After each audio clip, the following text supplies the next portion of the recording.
Hello, everyone. I want to spend a few minutes talking with you about Atul Gawande because we're going to be reading his essay Letting Go this week. Atul Gawande is a living author. He is a currently practicing physician, he's a writer, and he's also more a public critic and intellectual.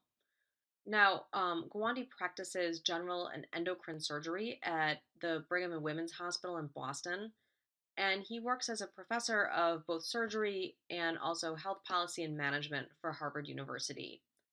He's been a staff writer for The New Yorker since 1998, although he's actually written for a number of other publications as well, and he's given at least one TED Talk that I know of. In addition, he's also written four full length New York Times bestsellers. Those are Complications, A Surgeon's Notes on an Imperfect Science, Better, The Checklist Manifesto, and Being Mortal Medicine and What Matters in the End. He's one of my favorite contemporary authors. I think his writing is beautiful, and I think his ideas are really incisive and intelligent. He thinks deeply about medicine from the perspective of both a physician, that is someone that works with patients on a one on on an individual basis, and also as someone who thinks on the macro level about health policy and population wide medical concerns. Letting go, I think, is an incredibly thought provoking argument. Um, in this article, he examines end of life care for terminally ill patients and considers questions of how doctors currently approach dying and maybe how they should be approaching dying.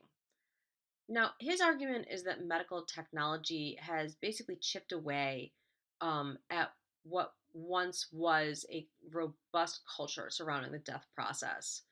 And he alludes to something that we noticed going back as far as Boccaccio, which is that in Boccaccio there clearly was a pre-existing set of rituals for when a member of Florentine society began to die and then right after death. And what Gawande argues is that those rituals just aren't really there to the same degree that they once were.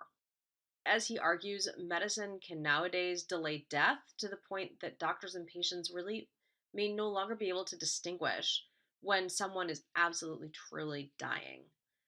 And by this, what I think he means is that it's incredibly challenging for doctors to advise their patients to stop aggressive treatment and accept the inevitability of their own imminent death. Um, and this is even in cases where the patient is acutely and terminally ill, where there's no cure for their illness. Their current treatment is just making them sicker and sicker, and it's really obvious that their own death is quite imminent. So Gawande explores this topic by comparing patients that are on hospice with one patient who is a young woman who is receiving extensive and ongoing chemotherapy um, for lung cancer. And he makes this comparison in order to point out a few things. One of them is that both aggressive treatment and also hospice both end up actually extending patients' lives.